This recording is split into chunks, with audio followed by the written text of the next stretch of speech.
back, everyone, to another exciting episode of Debating Metal. I'm your host, Kenneth Dean, the Dean of Metal, along with my co-host, Chris K. Let's get right into this week's topic as Chris and I give you our take on Pantera's greatest hits. They started as a glam band in the 80s, but transformed into the premier groove metal band of the 90s. Tonight, Kenneth and I are picking our favorite 15 Pantera songs, and whichever ones are duplicated make the list. The ones that are not get debated to see which one makes the final cut. Then we'll put them into a concert set list order for the ultimate Pantera Greatest Hits. All right, so last week we went head-to-head with Saigon Kick's first two albums, Saigon Kick versus The Lizard. Download the episode to hear how that went, and while you're there, click the subscribe button to get our latest episode every time it comes out. All right, so Pantera's greatest hits. We're getting right into it this week. They only had 5 albums, so I mean, you can include the first 4 from the 80s if you want. I'm not. It's really bizarre to think that a band so iconic really only had 5 albums. I know. Yeah, because like what you said, you could include the first 4, but the first 3 are Terry Glaze and they're glam, and then the fourth one, which did have the final lineup, it's still not the same. There's elements of there in the power metal album that kind of carried over into Cowboys from Hell, but Pantera, as we all know them, was 5 albums. Yeah, 5 albums. And they basically went from 1990 to 2000. So it was a decade of Pantera.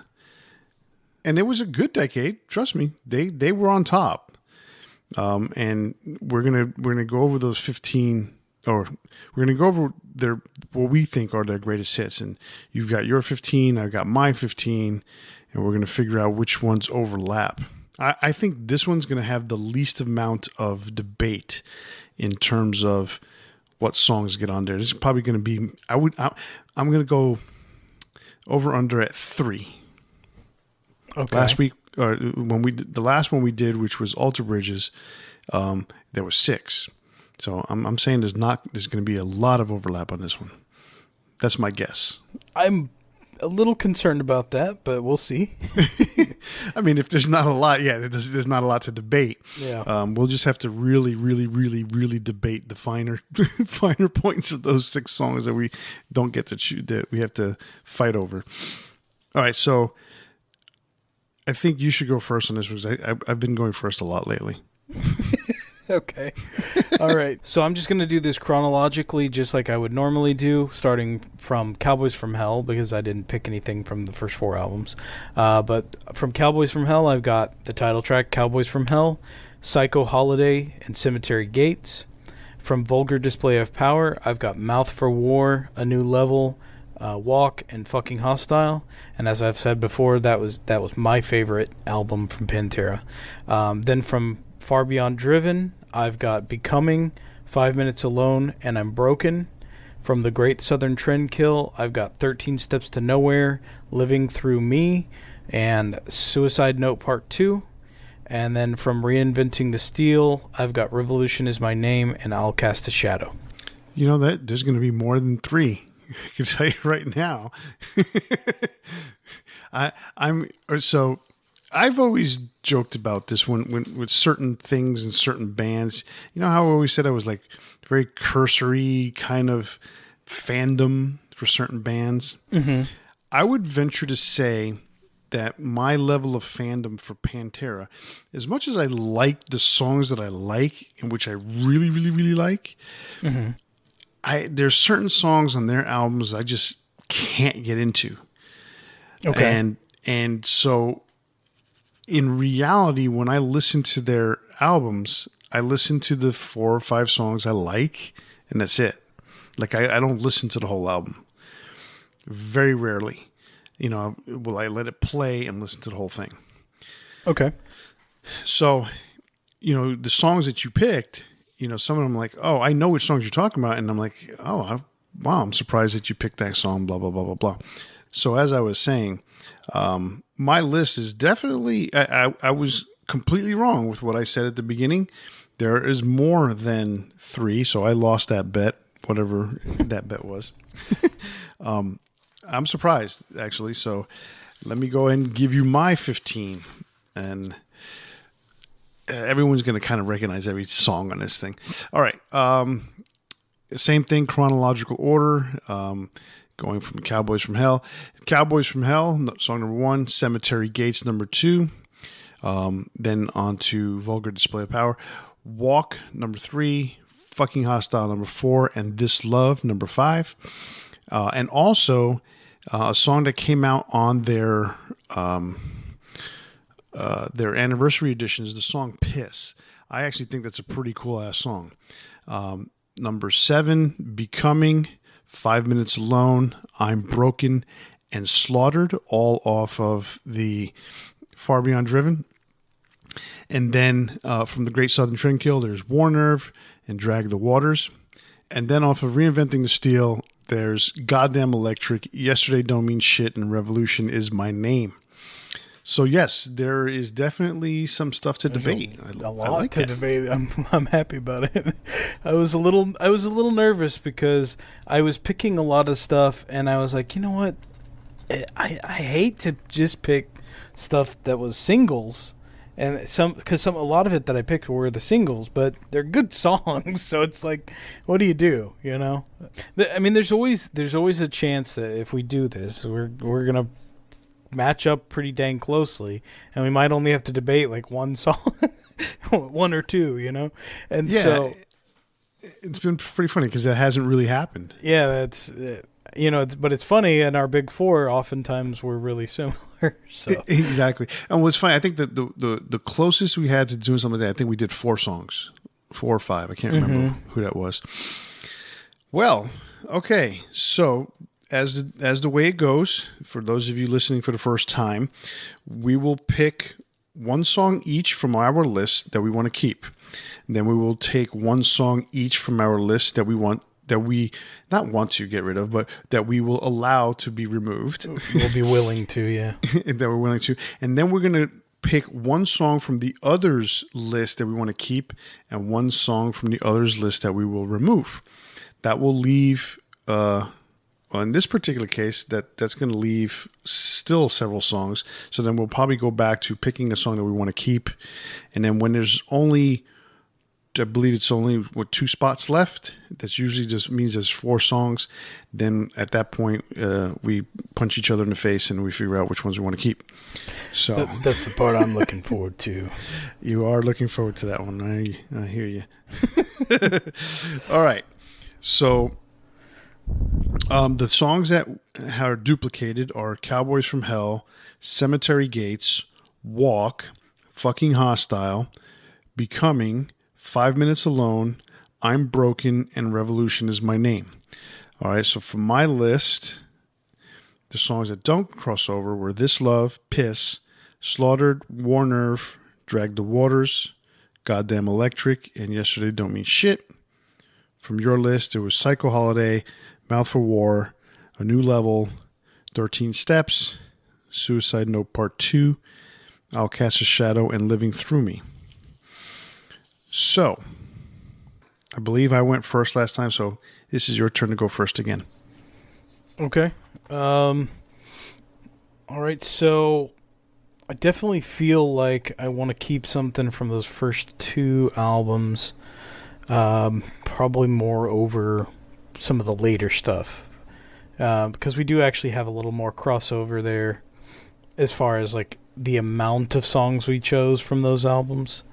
So I'm from the earlier albums? No, from the later albums. I've got 3 from Great Southern Trendkill. You've got 2, and so we'll figure that out. And then we've already got something from Reinventing the Steel. It's just I feel like Cowboys from Hell is such an iconic album. I just absolutely love Psycho Holiday, so I think I'm going to keep Psycho Holiday. Okay. I don't have a problem with that. That one, that was originally going to be on my list, but I just like, do I really, really, really, really like that one? Actually, no. That one wasn't going to be the one that was on my list. The one that was going to be on was Primal Concrete Sledge. I do like that song as well. And that one, but you see, what I look at these songs, and I sit here and go, do I want to listen to, are these songs the ones that I want to listen to? Are they the greatest hits? And like we talked about it last week, or not last week, but last time that we did a greatest hits, which was the Alter Bridge one. That one, we ended up not putting any songs from Walk the Sky because we didn't think that either one of those songs that we chose were really representative of what we would consider a greatest hit. Yeah. So for me, even though I would say there's a popularity with Primal and a popularity with Psycho Holiday, I felt that for me personally, I could leave it off. But I knew that we were going to probably debate this, and one of those songs would probably come on this list. So I'm okay with Psycho Holiday. All right, so we have a ballad with Cemetery Gates, but I really like that song, This Love. There's something really unique about the story of that. I mean, it's like a really twisted and demented story when you think about it. But the Daryl's playing on that, especially towards the end, is just like super cool. And like the guitar solo, that really long whine that he puts in there, and it's I like it a lot. So I'm going to go ahead and pick This Love for me. Okay, it's a song I like. I think over time I've kind of degraded on it, but I do still like it a lot. And you're right, the way that Dimebag plays on the song is excellent. So absolutely, I mean, it's one of their biggest hits for a reason. So, so that means I need to drop one. Mm-hmm. So I think, being that you just picked one off of Vulgar, I think I'm going to drop A New Level. I love the song, but that's already 3 songs from Vulgar Display of Power, and we haven't cemented anything from Great Southern Trendkill or Reinventing the Steel. I guess we did. We cemented Revolution Is My Name, but I'm going to give it at least more of a chance to get some stuff on there. So right, okay, I can see that. See, like A New Level, like I'm familiar with A New Level, and I say it like I barely know the song.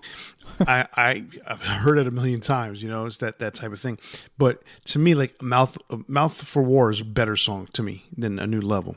There's just something unique about how the structure of A New Level is that makes it a cool song. Yeah, cool. I like. I'll be honest. I like Mouth for War better as a song than A New Level. But what I like about New Level is it's just so heavy, and I love the lyrics to it too. So it being kind of one of those songs, and you have to think of it like this: like music affects you in the way it affects you. So when you hear it, it has an influence on you. You may not like the song the first time you hear it. You may love it the first time you hear it, or it's something that it grows on you, etc. So I remember the first time hearing it and just feeling like that the lyrics just kind of hit me in the right way. And yeah, that a new level of confidence, those lyrics just hit me at the right place at the right time, So right, exactly. Just like the lyrics to fucking Hostile really hit me in a really cool way. Yeah. No, and I'm serious about that because there's certain things that grasp you no matter what it is. And fucking Hostile was one of those songs where I had that deja vu moment, and it was one of those weird things. I'm like, man, like I felt like I've heard this before, and I probably did at some, let's say, a concert or something like that, if someone played that, and I just never put 2 and 2 together because I was not an immediate fan of Pantera. I think it was Matt who got me really into them. But I had heard of them, and I felt it was kind of weird that the lead singer was bald or had a bald head with a strip of mohawk to it. It's funny I say that because of the way I look right now, but his was a little thin strip of hair on the top. But after being long haired, it's just weird. I was still part of that old school that said you had to have long hair to be a metalhead, for a while, until, Metallica and everybody else started cutting their hair around them. So. Gotcha. So, yeah, so a song like fucking Hostile really stood out to me. And it was just, like I said, that deja vu moment. And I'm like, oh, I know this song. I think, but it was so cool that I was like, yeah, this is definitely like my go-to kind of song just to piss people off because the lyrics. So, all right, I got to drop a song here. This is a tough one because, like, every song on here I like. But we're doing 15 songs off of 5 albums. It kind of gives you an idea where we're headed in terms of song titles or song quantity. But that doesn't necessarily mean we have to go 3 for every album. So that being the case, since we already have 3 with Becoming, 5 Minutes Alone, and I'm Broken, I'm going to go ahead and drop Slaughtered. All right. Yeah, I can understand that. I mean, it's a great song, but again, I think there are better songs on the album. So when you're defining it in that way, I get it. All right. All right. So now you get to pick one from my list you want to keep. Gotcha. Let's see. I'm probably... I think I'm going to go with Drag the Waters. I think it's one of the better songs off of the Great Southern Trendkill, to be honest. It's funny, that album, I like it a lot and I don't like it because it does have such a distinct sound for that time period. He brings in Seth Putnam doing vocals on The Great Southern Trendkill, War Nerve, 13 Steps to Nowhere, Suicide Note Part 2. So there's a lot of dual vocals, and it's a kind of an interesting effect where it's almost like this intentional demonic double track. And it's cool. Like it's got a very distinct sound within their catalog. And it always makes me think like the way that they recorded and the effects that's going on almost mimics like that rattlesnake, image that's on the cover. So there is something very unique about their album or that album within their catalog. But at the same time, because of that, I almost don't think I never think to listen to it, because if I'm on like a Pantera kick where I'm going through all the albums, which I do that with bands a lot, where I'll start at the very beginning and I'll go through all the stuff, especially bands that I really like. Then I go in order and I listen to it and I'm like, yeah, this is a good album. I keep kind of forgetting that it is, but I think there's some really cool stuff on there, and it kind of had to remind myself when doing this list because it doesn't immediately come to mind. I understand what you're saying, because there's sometimes songs or even albums that are just kind of like, oh yeah, that's a good one. Oh yeah, I remember that song, and you're like, why don't I listen to it more often? Yeah, I forgot. This is several months ago that we were talking about this, but we were going over somebody, I can't remember who we were talking about, and then I said, you know what, I really appreciate this album more, and that's going to be a topic of one of our future episodes, where songs or albums that have changed or that we have changed our views on over the course of time. So that's something that's coming up, and that I hope I can remember what we were talking about.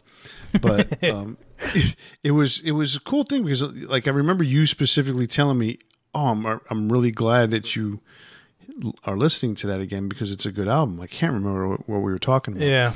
But it falls into that same category. So, yeah, I like Drag the Waters. But here, a real quick story about that album release. So, I started working in Best Buy towards the end of 1995. And I was there through the summer. So this album came out in May of 1996. So I was at Best Buy, and it was a Monday night, and the new albums were coming in because the new releases came out on Tuesdays. And I saw the CD, and I'm like, we got to play this. So when the store closed at 10 o'clock, I think it was, I put that CD on in my department. Now, the department, I was in the music department. And so we used to have all the CD rows that were right behind the registers. That's the old school style of the way Best Buy used to look. The media section was in the middle of the store, and you had a track around it that went to all the other stuff like appliances and then car stereos, and then there was homes, the TVs in another corner, and then something else. Computers. So I threw that album in, I cranked it up.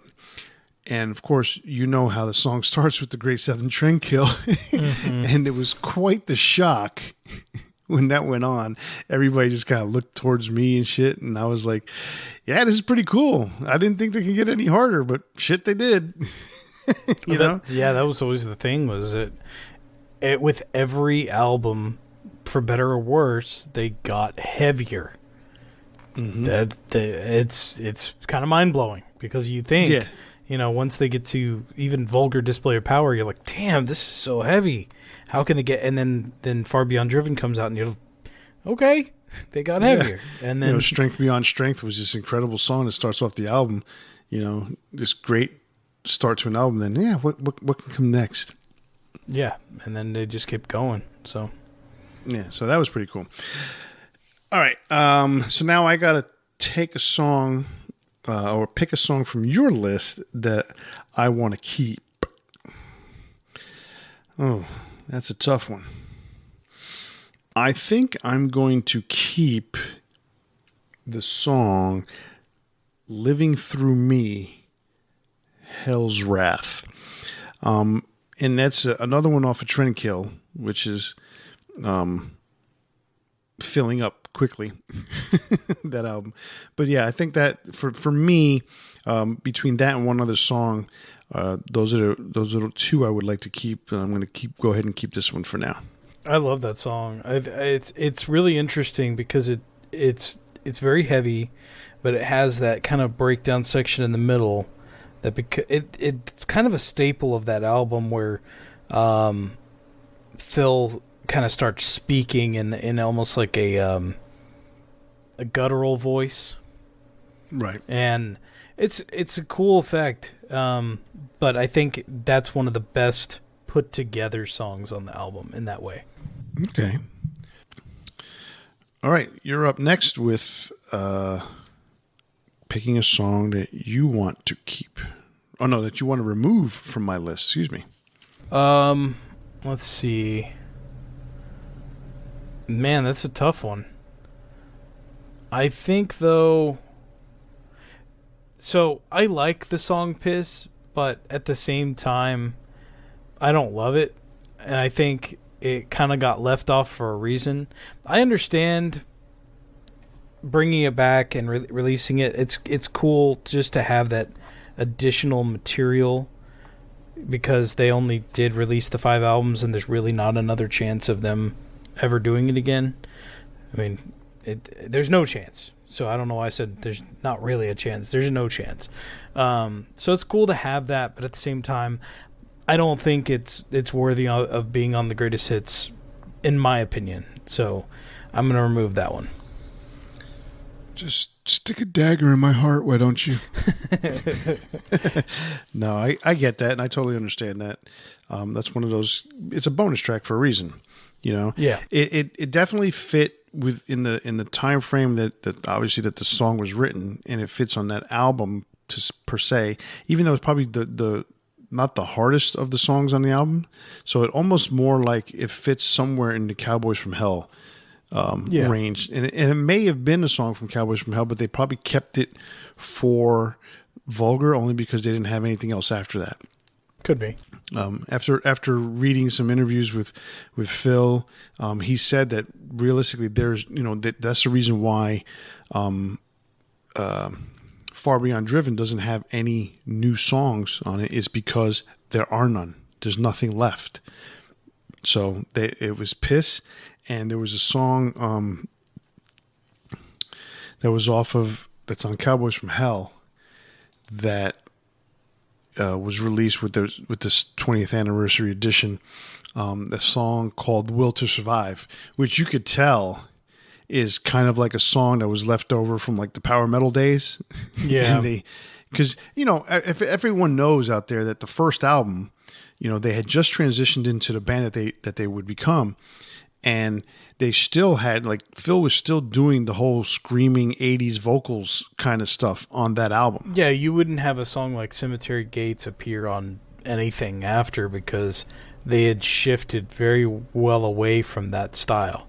So exactly. So yeah, and the fact is there is material, and I remember Vinny saying this a long time ago. He said there was material, and he had actually planned on putting something out with a lot of the riffs that Dimebag had written, but I don't think he was ever going to be able to do that because it just hit him so hard, when his brother had died. So I don't think there was ever a chance that was ever actually going to happen. But there were riffs that Dimebag had written, but they never formed them or fully formed them into songs. So there isn't anything else out there. That's it. Yeah, there's definitely no fully fleshed songs out there. Yeah. Now, over the years, there have been snippets of Dimebag's playing that have appeared on different bands' albums, like Nickelback's "Side of the Bullet," which was a song that Chad Kroeger wrote because of what happened at the nightclub. He talked to Vinny about it, and Vinny, because he was super close friends with these guys, because pretty much every rocker is a super close friend of the Abbott brothers. That's craziest true. thing. Yeah. So he asked Vinny, he said, "Hey, do you have a guitar solo, or do you have any guitar parts that you would want to lend to this song?" And so what you hear is Dimebag, the guitar solo on that is Dimebag playing, and they play that in concert. That's the coolest thing. Like when they play that song in concert, they have like this video stuff of Dimebag playing, just different clips, but you hear the guitar solo and everyone knows that's Dimebag solo. So that's pretty cool. So yeah, there's not anything out there, but you can hear things, here and there that have been donated over the years, and now probably nothing ever again. So anyhow, that brings me to picking a song off of your list that I want to remove. And for me, it's between two songs. And I'm going to go ahead and remove 13 Steps to Nowhere. Okay. Me personally, I'm not super familiar with the song, but at the same time, I've heard it, and there's a reason why I don't listen to it very often. So, fair enough. It doesn't strike me as it may strike you as much as as the same. So, we're going to remove that one. All right. So now you get to pick a song you want to keep from your list. Okay. Well, I know it kind of skews things in one way, but I gotta pick one that I genuinely feel like is one of my favorite Pantera songs, period, and that's Mouth for War. So I'm gonna pick that one. Okay. I can go with that. Based on what you have, I'll listen to that. All right, so I have 3 songs left: War Nerve, Goddamn Electric, and Yesterday Don't Mean Shit. We already have 2 songs off of Trendkill. We have 1 song off of Reinventing the Steel. So for right now, I'm going to go ahead and pick this is a tough one, but I'm going to go ahead and pick Goddamn Electric. I like the references that he does in the song with Black Sabbath and all that, all the other stuff that he's done over the years. So I like that. Okay. All right, so we're down to the last 4 songs, but we only have 1 spot to pick for 4 songs. So, which means that we're going to we're going to go ahead and look at our list, and we're going to eliminate one song from each of our lists, and that'll leave us with two songs, and then from there we'll battle it out to see which song we keep. Okay. Okay. So, of your two songs, Suicide Note Part 2, and I'll Cast a Shadow, which one are you going to drop? So, I think I'm going to drop Suicide Note Part 2. I think I really like the track. It's very heavy, but there's Part 1 that precedes it, and I do feel like it's much stronger if you have both of those. So, I feel like I'm going to go with I'll Cast a Shadow, just because Suicide Note 2 Part 2 is missing something without having both of them. So I think it works better. Right, so you're eliminating Suicide Note Part 2. Right now, I'll Cast a Shadow is your last song that's available. Yep. All right, so I have two songs. Now I got to eliminate one. And I got War Nerve and Yesterday Don't Mean Shit. So we have right now, we have two songs. No, we have three songs off of. No, we have two off of Great Southern Trendkill and two off of Reinventing the Steel that are solid. Right, that are solid, correct. All right, I'm going to go ahead and drop Yesterday Don't Mean Shit. I mean, I like that first bunch of songs that are on that album. It's amazing to know that album was recorded so dysfunctionally, because they've got some good songs on that album. It's true. So, and then there was definitely this I don't give a fuck attitude on the album, but as evidenced by Yesterday Don't Mean Shit. But I'm going to go ahead and drop that one, because between the two, I kind of like War Nerve a little bit more. But it's funny, we've talked about this before. Sometimes the dysfunction breeds really good stuff. Oh, yeah. And especially with a band like this that's all about anger, and it just makes sense. Yeah, exactly. All right, so that leaves us with two songs for one spot. You have I'll Cast a Shadow, and I have War Nerve. Okie dokie. So, how many songs do we have off of? We have two solid off of Reinventing the Steel. We have two solid off of Trendkill. Mm-hmm. Okay. So one of them is going to get 3. One of them is going to have 2, because we have ended up with 4 off of Vulgar. Yep. Okay. I'll Cast a Shadow. So you obviously, in your opinion, like I'll Cast a Shadow more than War Nerve. Yes, that's true. That's why I picked it. Right.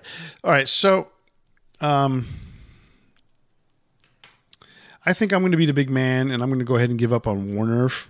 Okay. On this one. And the reason being is because I like the diversity that we got towards the end of this list here. Okay.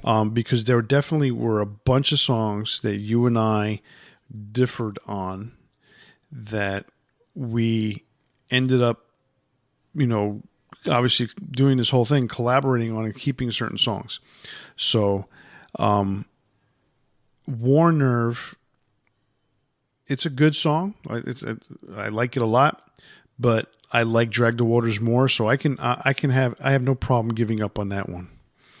All right. So, and I genuinely think that Reinventing the Steel has a better sound and is in my opinion a better album than Great Southern Trendkill.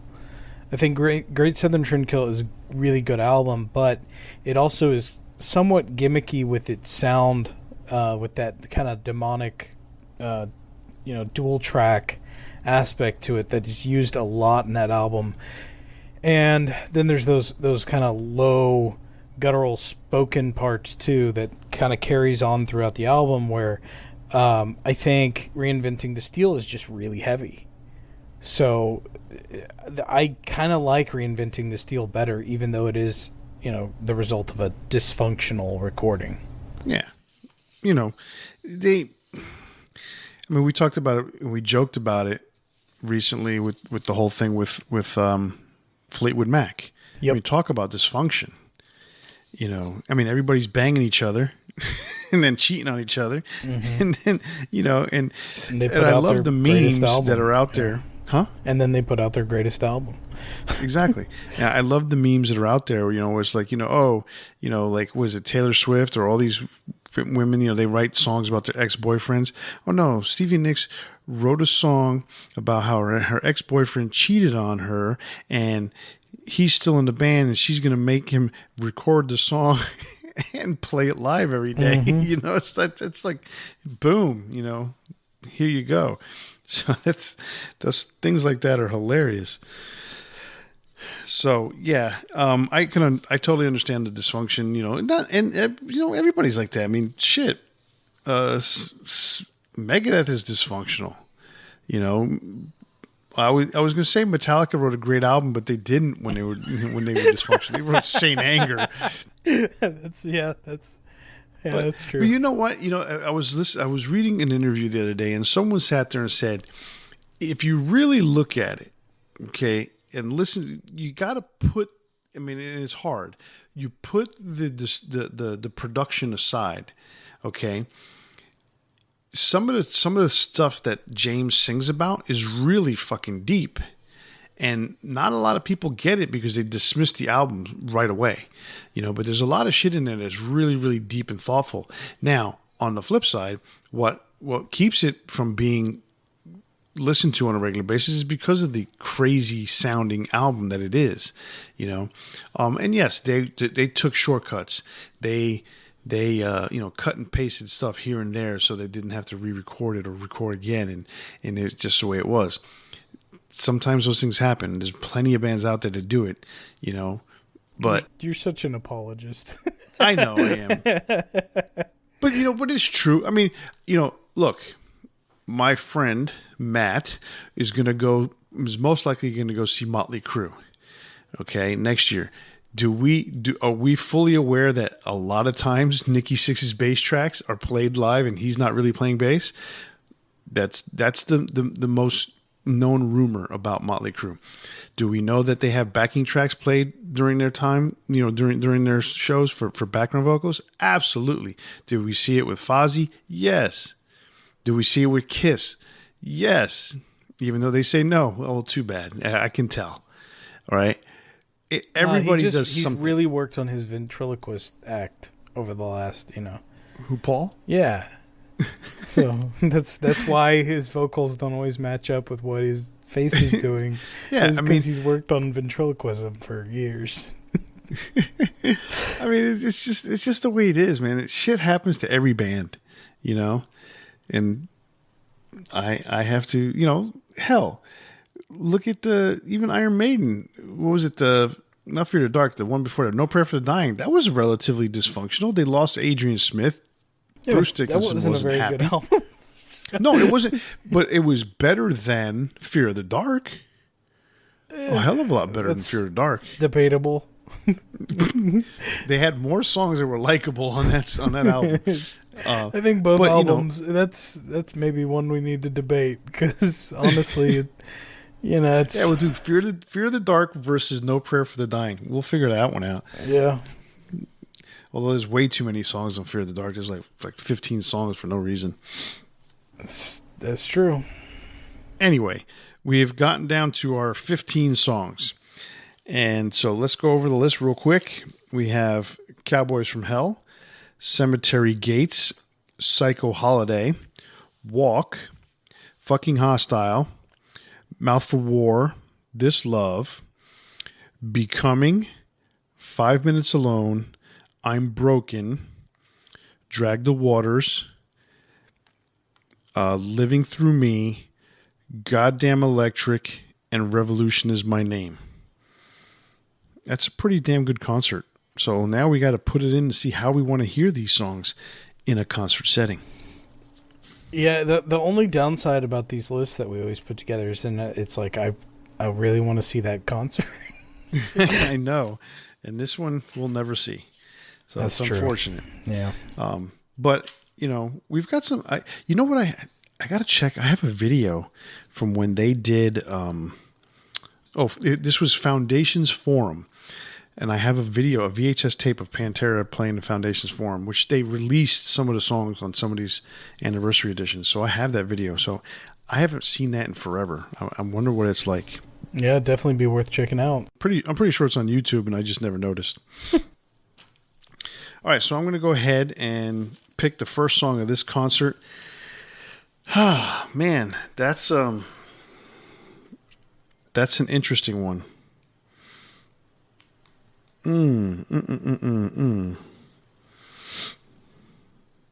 All right, so to open this show, I think, because these are all kind of, you can't sit there and say, oh, this is a love ballad, although there is a contrasting thing about this love.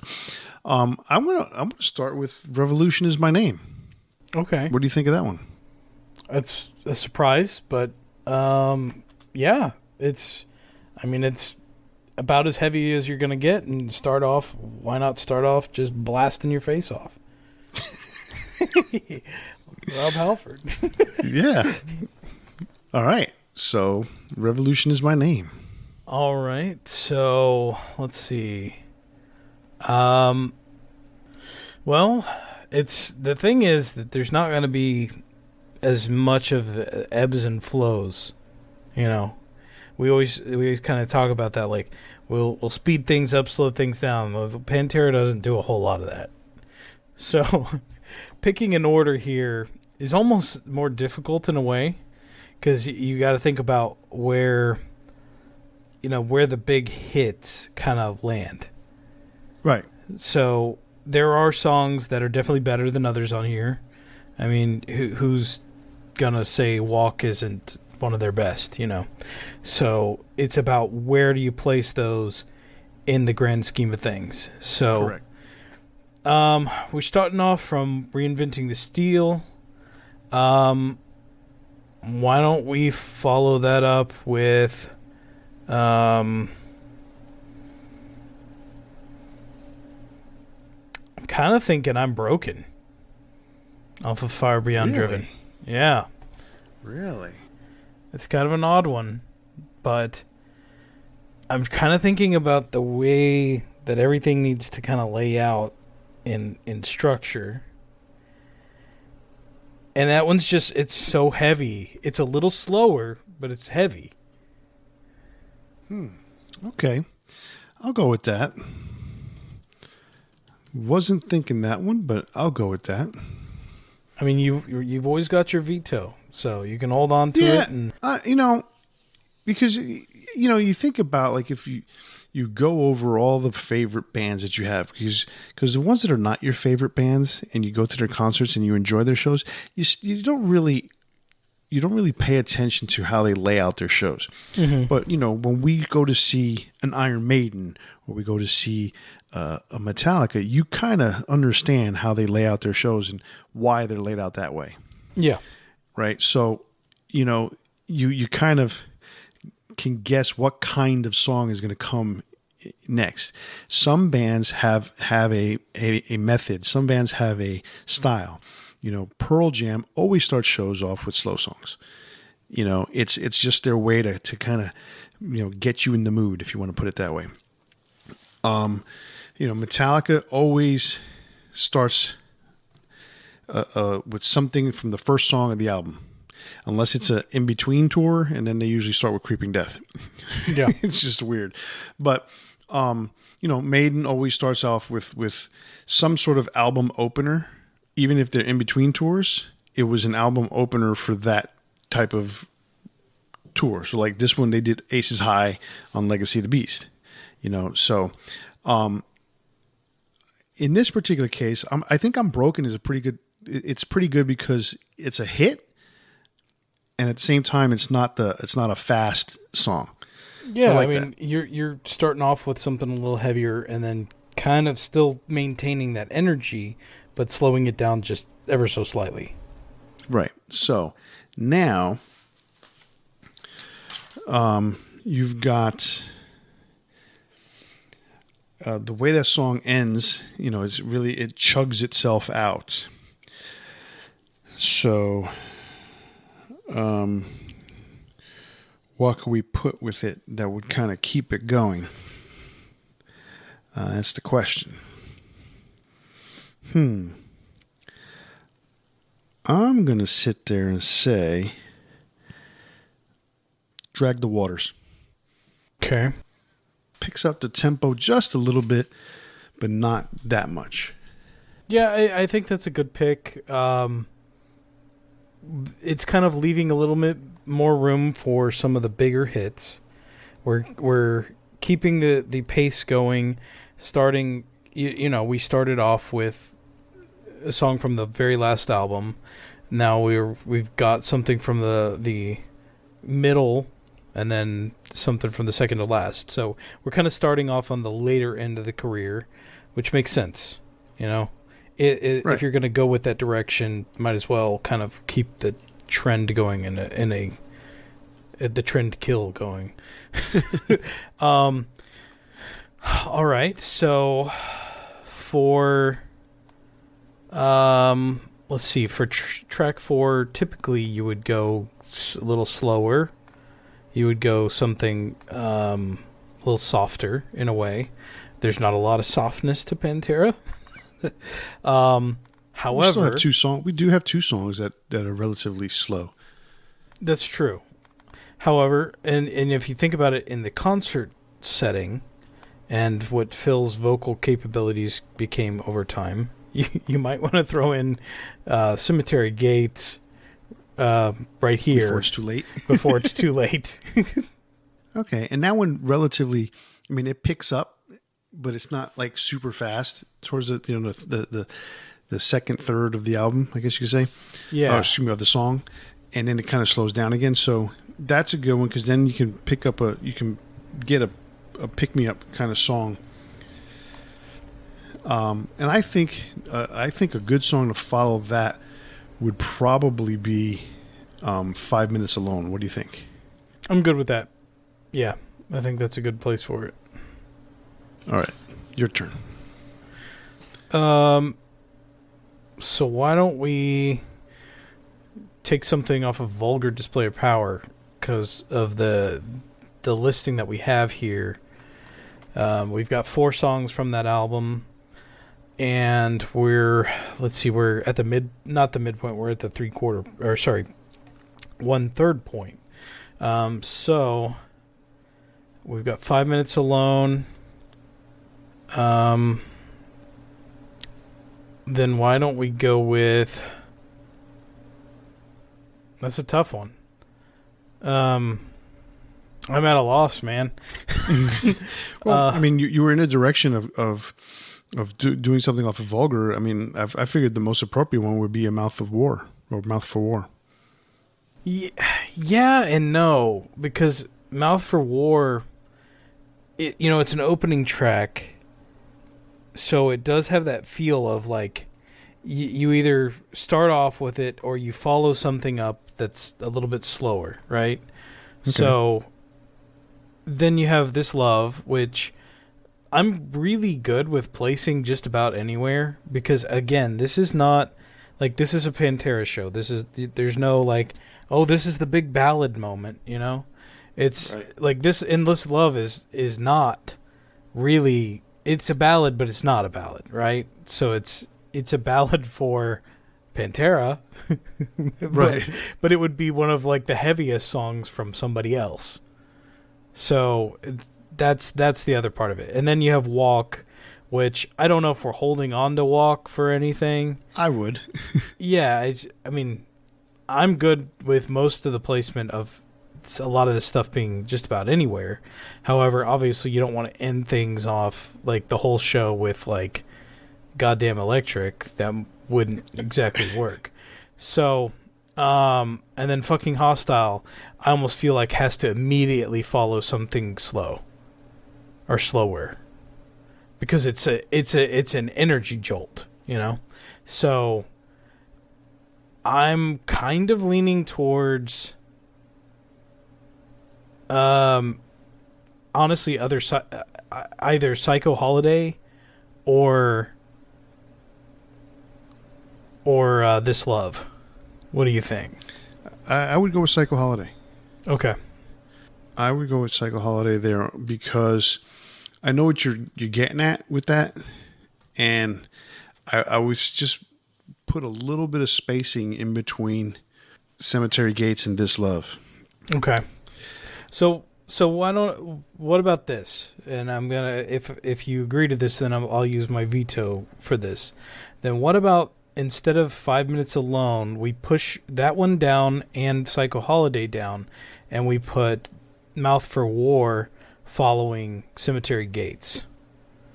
So that because Cemetery Gates is a slower song, and it ends on that really like high, moment, and then there's like a stop for, anytime there's those big moments like that in a concert, lights go out for a second and they're kind of resetting for just a minute, probably so the singer could get something to drink. Yeah. And so okay, immediately I'm good after with that. Yeah, I'm good with that. Okay. Yeah, I mean, I see what you're coming at. See, like for me, I was looking at it as you're getting quiet at the end, as Cemetery Gates comes to a close, and then 5 Minutes Alone just has that drum intro. Yeah, teka, so I'm like, okay, you know what, that would be a cool way to kick things up. But in this particular case with Mouth of War, it's like it goes into that drum roll. I think that's fine. Okay. Then I'm using my veto on that one. Okay, I like it. I like Mouth of War there, and then following it 5 Minutes Alone. I do like that that continuity. So that works well. Okay, so you got 5 Minutes Alone and Psycho Holiday. So after Psycho Holiday, what are we gonna put? Yeah, This Love. What do you think? Yeah. I think it's a good placement for it. Okay. So what do you got now? So I think following This Love, I'm thinking, let's see, we've got one. We're at the halfway point, right? Pretty much. So we've got to think about our... We got 4 songs left in the set. Yep. So we got to think about how we're going to disperse those songs with the set closer and then the encore opener and closer as well. Correct. So I think right here, following This Love, we need to kind of kick things off a little heavy. So I'm thinking I'll Cast a Shadow. Okay. That works for me. So we got 3 songs left before the end of the set. How about Fucking Hostile in this point? No. Or do you think it's too soon? Yeah, I'm trying to think of where. Like, what are you leaning towards as far as the normal set closer? Because I think that's going to be your the normal choice, set closer. I was figuring probably either Becoming or Goddamn Electric. Okay. So we've got 5 tracks left. 3 of those. So you're gonna have Living Through Me on the encore. Essentially. Are we? I'm thinking Living Through Me and Goddamn Electric as the last 2 tracks here. So you said you were thinking Goddamn Electric for the 12th track? I'm good with that. So I mean, if you do Fucking Hostile, then I'll pick Living Through Me. And then we've got Goddamn Electric to end things off. That gives us 3 really great tracks for the encore. Okay. Fucking Hostile. Not Fucking host time. Living Through Me. And then Goddamn Electric. All right, so Fucking Hostile at number 10 and Living Through Me at number 11. And then Goddamn Electric to close out the regular set. So that leaves 3 songs.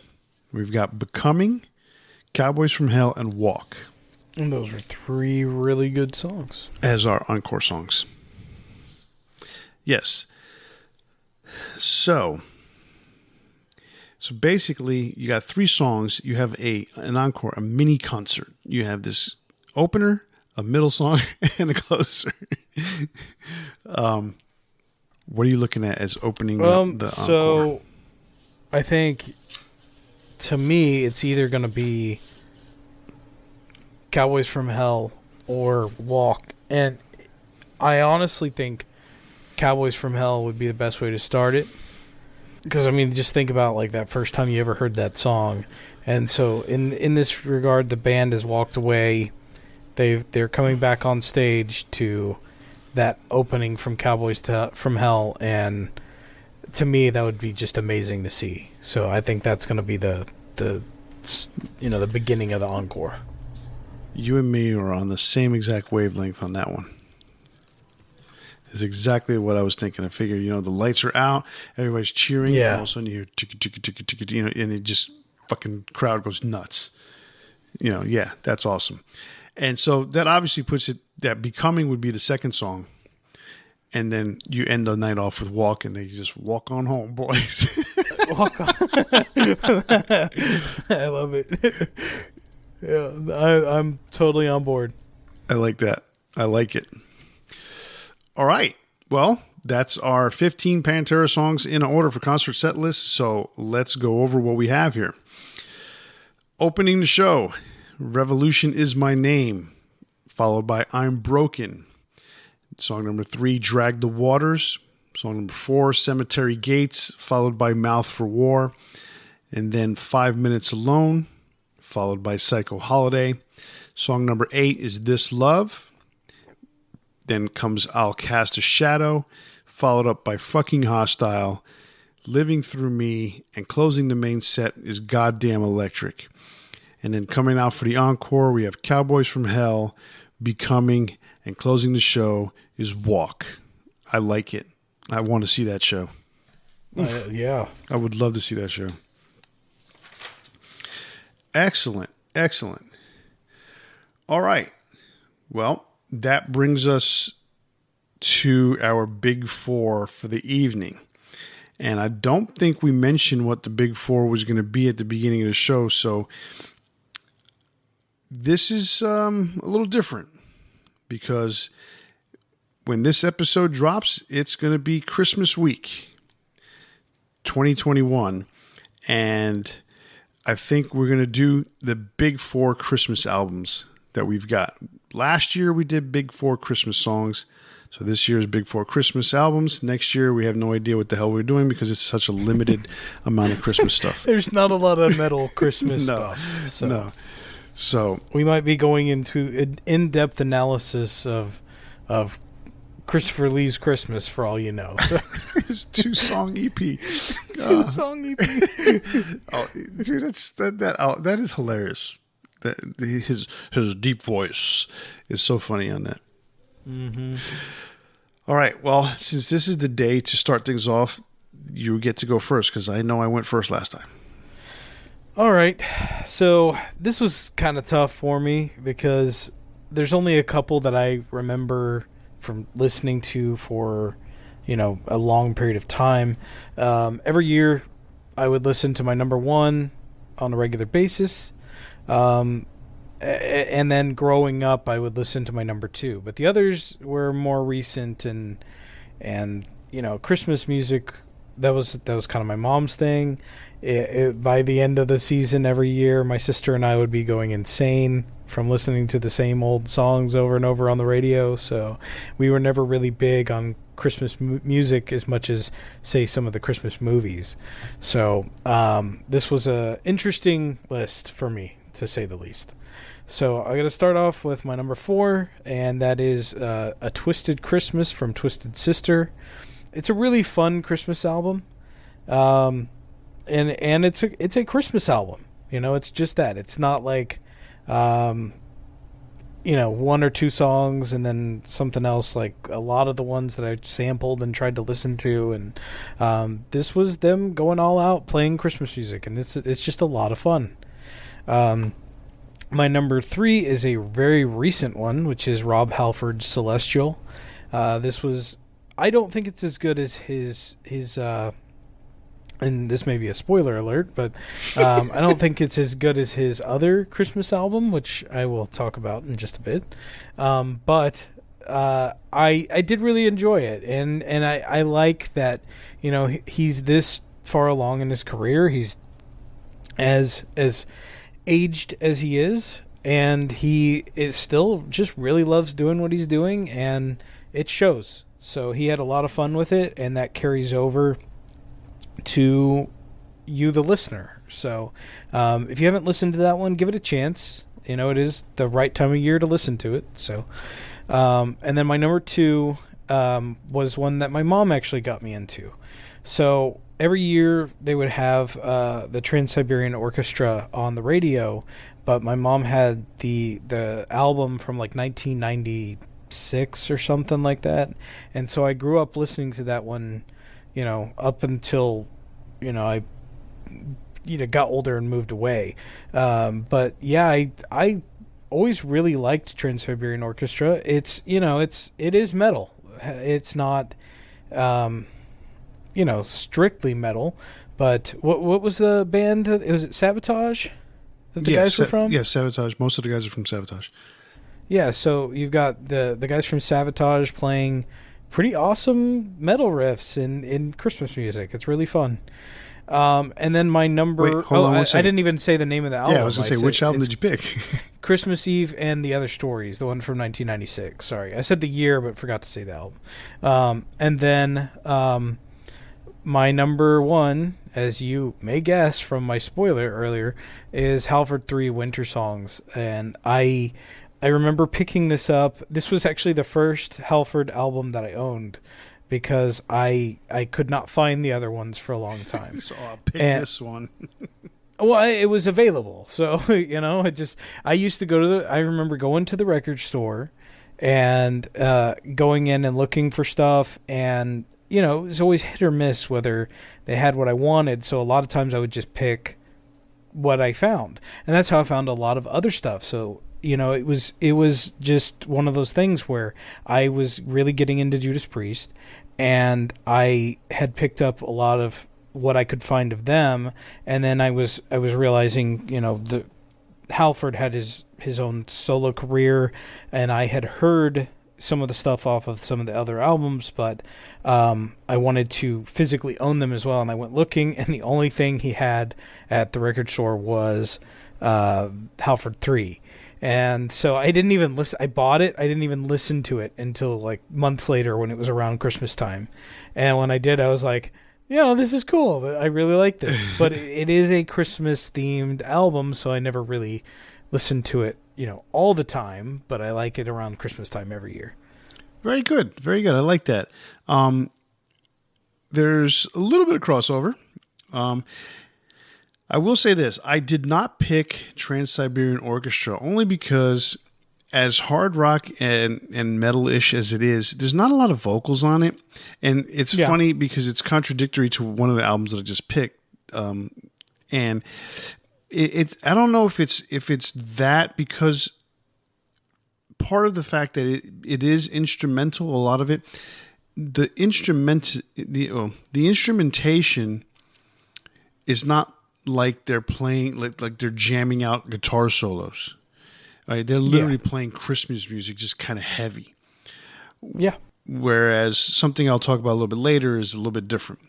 So, what I liked about the albums that I picked is that, regardless of which way you go, if a rock band is doing a Christmas album or a Christmas song, there is a level of corniness that you kind of have to accept Christmas songs are heartfelt songs by nature. They're about, you know, as some of them are as depressing as they may be, they're still trying to lift your spirits.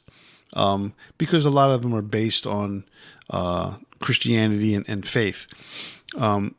So, but even, you know, the fun songs, like you can make Jingle Bells boring, you know, but in the end, Jingle Bells is an upbeat song, or should be at least.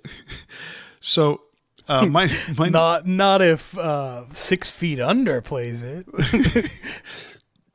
Jingle bells. Oh, well, that would be pretty freaking I wish cool. that existed. You know, that would be fun. Yeah, well, you know, you can always listen to King Diamond. All right. So my number 4 album is called A Heavy Mental Christmas. It's by Helix, a Canadian hair metal band, if you want to put them that way. They're from the 80s.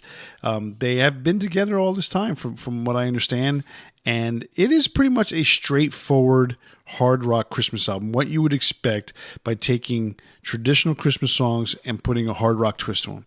And it comes across a little corny at times because it is that glam metal kind of style to some degree.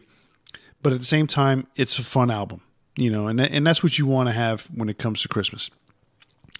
Number 3 for me is Halford's 3 winter songs. It's Christmas as only Rob Halford knows how to do it. And I didn't get into his Celestial as much as I got into Halford 3. And I wish, the only thing I wish is I think in this case, I wish he would have used the voice that he had on Victim of Changes in the middle section a little more than his straightforward Rob Halford voice. But that's me. Okay, other than that, I like the album in general. Number 2 is Twisted Christmas from Twisted Sister. That is almost like becoming a standard Christmas album now, you know, and that's a really weird thing to think about because it's Twisted Sister. The other thing to it is, if you know Twisted Sister, or if you like Twisted Sister, you're going to really enjoy this album. If not, you're going to think it's relatively obnoxious. because it's true. Because of the way Dee sings, yes. You know, and that's the way that Twisted Sister comes across. It's either you like Twisted Sister or you think they're obnoxious. You know, I guess that's the New York in them, but that's fine because that's the New York in me. So, all right, and hey, and you're obnoxious, so it works. Yeah, you see. All right, I can be. All right, and number 1 for me is August Burns Red presents Sledding Hill, a holiday album by August Burns Red. So August Burns Red. That is a really long title. It is a really long title. Is that the real full title? That is the full title. Yes. Oh, jeez. August Burns Red presents ... Sledding Hill, a holiday album. So August Burns Red's metalcore album, metalcore band. We know them. We don't know them that well because I know you don't like metalcore and I don't listen to them that much. So the interesting thing about it, though, is that I've listened to it and I really, really, really enjoy it because it's all instrumental, which negates it contradicts my reason for not picking TSO. But what it is even though it's instrumental, it is ripping the whole way through. It's, you know, double bass, it's ripping lead solos, and it's just fast versions of Christmas songs that you know. And that's part of it that I like, the speed of it. And it's not super fast in terms of like, you know, like blast beat fast. It's not like black metal fast, but it is fast in terms of, you know, heavy metal. And that's what I like about it. So it's pretty cool album. So there you go. I mean, that brings up a good point, though. Like, where is the black metal Christmas album? Yeah, you know. I'm thinking someone's not recording that one. You know, there are quote unquote white metal, black metal bands. You know, the Christian black metal bands, the black metal bands of faith, which is completely against what black metal is. So I would like to see one of those guys do that because that would just be freaking hilarious. I would die. Yeah. It's just dead. I'm dead. But yeah, that's pretty cool. Well, that's our big four Christmas albums, and that brings us to the end of this Greatest Hits episode. So if you liked this and want to hear more, you can find us wherever you get your podcast. So click that subscribe button. That's right. And if you enjoyed what you heard today, be sure to leave us a message on Facebook, Instagram, Twitter, and YouTube, or send us an email to debatingmetal@gmail.com. If you use Spotify, be sure to check our playlists from our Greatest Hits episodes, like this one tonight. And last week we did Alter Bridge, so check that one out. And who knows, maybe next week we'll do the first four albums of Pantera Greatest Hits. So it's unlikely, but check that out. And remember to tune in to the next episode where we spark up another exciting metal debate. On behalf of Kenneth and myself, stay safe, always turn it up to 11, and have a Merry Christmas. Merry Christmas. Hanukkah, etc.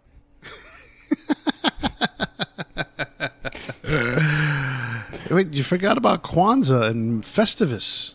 That's true. So have a great Kwanzaa and Festivus if you celebrate those holidays. Merry Christmas. See ya.